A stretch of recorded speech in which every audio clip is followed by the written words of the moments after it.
I woke because something was standing in the doorway.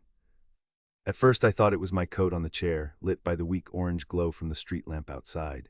Then the shape moved. It did not step forward so much as unfold, becoming taller and narrower at the same time, as if it had been hiding inside the dark and was only now deciding to enter the room. I tried to sit up, I couldn't. That is how it began every time afterward in memory, not with a sound, not with a light, but with the discovery that my body had already been taken from me. The digital clock beside the bed read 2:17. Its colon blinked once. Then the numbers vanished, not going dark exactly, but losing all meaning. The display still glowed, yet I could no longer tell what it said. I looked toward my wife, asleep beside me, her face turned toward the wall. I tried to call her name and managed only a dry click in my throat. The figure in the doorway was not alone. Others emerged behind it, shorter shapes with heads too large for their bodies. Their skin had the color of candle wax left in a cold room. The eyes were wrongest of all, broad, black, slanted, with no sign of lids, as if they had been cut from polished stone and pressed into living faces. Their mouths were little more than seams. One of them tilted its head, curious, almost bird-like. I knew them before I had ever seen them. That was the worst part. No surprise, only recognition so old and deep it felt like rot. A smell filled the room, sweet and sour together, like cinnamon scattered over spoiled meat. One of them came to the bedside. It was no taller than a child. I felt something like thought press into my skull, not words, but an arrangement of certainty. Do not be afraid. Which of course meant there was every reason to be. My arms rose from the sheets without my willing them. The blankets peeled away. The bedroom air bit at my bare skin. I remember the pattern of moonlight on the ceiling and how absurdly ordinary it looked. The fan turned overhead with a faint, lazy click, click, click. I remember thinking that if the fan could still turn, then the world had not ended. It had simply excluded me. They lifted me upright. Their hands were small and dry. I never felt them gripping hard, yet there was no possibility of resisting. My feet touched the floor only for appearance's sake. I was led from the bedroom down the hall past family photographs hung crooked above the baseboard heater. In one frame, my daughter at age 8 grinned through missing front teeth. In another, my wife stood on a beach with her hair blown across her face. I saw these things with impossible clarity. Trauma turns trivial objects holy. At the end of the hall where my front door should have been, there was instead a gray light, soft and depthless, like fog lit from within. I passed into it. There is no staircase in memory, no door opening, no transition from house to outside. One instant I was in my hall, the next I was moving through a corridor that curved too gently to belong to human construction.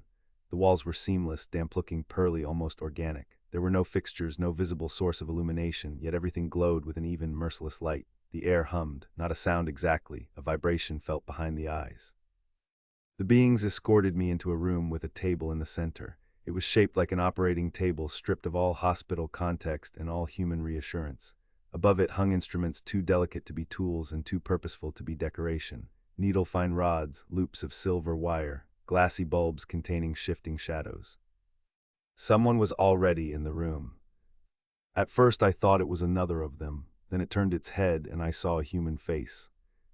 A woman, maybe 50, gray threaded through dark hair, deep lines around the mouth. She wore a white gown that fell straight to her feet. Her expression was placid but not calm. It was the expression of someone who had been afraid so long that fear had fossilized into compliance. When she looked at me, there was pity there and something worse than pity, familiarity. You should breathe slowly, she said. Her voice shook a little. Hearing human speech in that place was more horrifying than the creatures. It made everything real. Who are you? I asked, or thought I asked. My mouth barely moved. They use us to help, she said. It's easier for you if one of us is here. One of the small beings touched the side of her neck. She flinched and fell silent. They laid me on the table. Restraints were unnecessary. My body obeyed them more thoroughly than ropes could have enforced. My head settled into a molded recess. Something closed over my temples, cool as metal. One of the beings stood near my feet, another near my head. A taller one entered then, and the others seemed to withdraw from it without moving, as grass bends in the path of a snake. This one was not gray. Its skin was pale blue-white and almost translucent. Veins, or structures like veins, shone beneath it with faint phosphorescence. The eyes were larger, darker, and held a depth that was not empty but crowded, as if things moved behind them. Its limbs were longer, its fingers absurdly thin. It leaned over me, and I felt the entire room pay attention. Again the pressure in my mind. You have been here before. No, I whispered. And with that denial came a rain of images, dumped into me all at once. A window at night seen from a child's bed, a face rising outside the glass from impossible height, a triangular mark behind my right ear I had never remembered receiving, nosebleeds at age 9, waking in the yard at dawn with my pajamas soaked by dew. The time my mother found me hiding in the hall closet and asked what game I was playing, and I told her, "The doctors are coming." I began to sob, not because I believed the images, because some part of me had been waiting my whole life for permission to remember them. The woman beside the table took my hand. Her palm was ice gold. "Don't fight," she whispered. "It makes them notice you." The tall being lowered one long finger to the center of my forehead. Pain went through me like a nail driven slowly into wood. Not a sharp pain, a boring, exploratory pain. It moved through layers of thought. I felt memories being touched, separated, lifted. My first kiss, my father's funeral, the smell of my daughter's hair after a bath, shame, desire, grief. They were not looking for one thing. They were sampling, tasting, learning what a person was made of. Then they turned to my body. There are places on the human body that should remain private, not because modesty demands it, but because violation there rewrites the soul. They examined me with perfect indifference. Needles entered without puncture marks. A filament slid into my nose and seemed to vanish into the back of my skull. My chest convulsed as though my lungs had forgotten their pattern. Something cold passed over my abdomen, and beneath the cold I felt movement, tiny and deliberate, like fingers under the skin. I screamed then, or perhaps only inside. The woman squeezed my hand so hard I felt her nails cut me. The tall being looked at her. She released me immediately and stepped back, head lowered. On a tray beside the table rested objects the size of pearl onions, wet and pinkish, threaded with blue veins. For one insane second I thought they were small organs, then one of them opened. It unfolded like a flower of meat. At its center was an eye, perfectly black and glistening, no larger than a pea. The room tilted. One of the small beings picked it up delicately and brought it toward my face. "Observe," the voice in my head said. The tiny eye fixed on mine.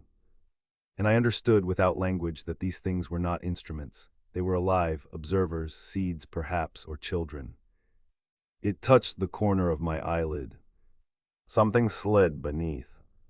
I thrashed so hard the table rang, though I had not moved an inch.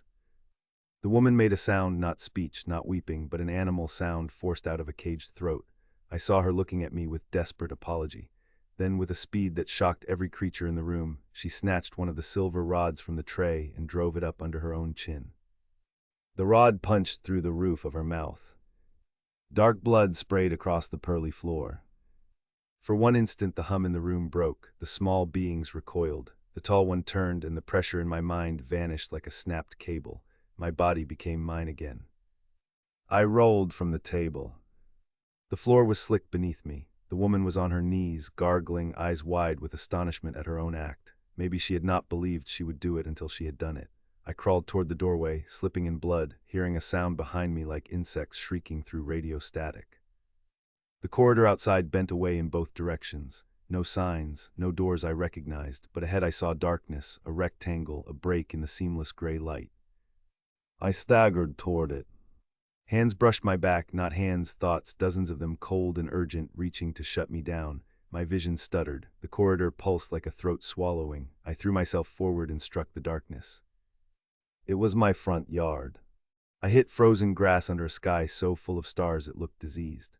Above the house hung a shape that hurt to look at, not saucer-like, not triangular, but shifting between geometries too quickly for the eye to settle. A faint blue radiance leaked from its underside, bathing the roof, the maple tree, my parked car. The second-story windows shone black, no lights in any neighboring house, no barking dogs, the whole world held in a single withheld breath.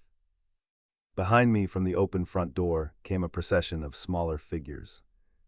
I tried to run and found I could barely stand. My legs were trembling, gummy with weakness. I made it as far as the mailbox before the pressure seized me again. My spine arched, my teeth slammed together hard enough to chip. And then from inside the house, my daughter screamed.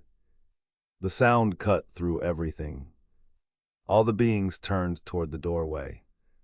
She stood at the top of the stairs in pink pajamas, hair wild, one hand gripping the banister. Even now I remember the exact cartoon rabbits printed on her shirt.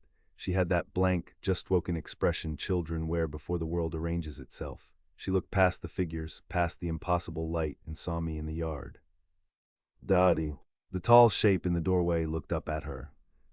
I have never moved so fast in my life. I don't know how I broke whatever held me. Panic does not make you stronger, it makes you singular. I hurled myself back toward the house, hit one of the smaller beings with my shoulder, felt it give way like bundled sticks, and reached the stairs. My daughter began to cry. I snatched her up. She was hot from sleep, solid, real, smelling of shampoo and sweat. The whole house shuddered. Glass burst inward from every window. The hallway lights came on and off in violent spasms. My wife was shouting from the bedroom now, my name, our daughter's name, words dissolving into panic. The pressure in my skull became unbearable, a command with the force of gravity. Return her. I fell to one knee, clutching my daughter so tightly she gasped.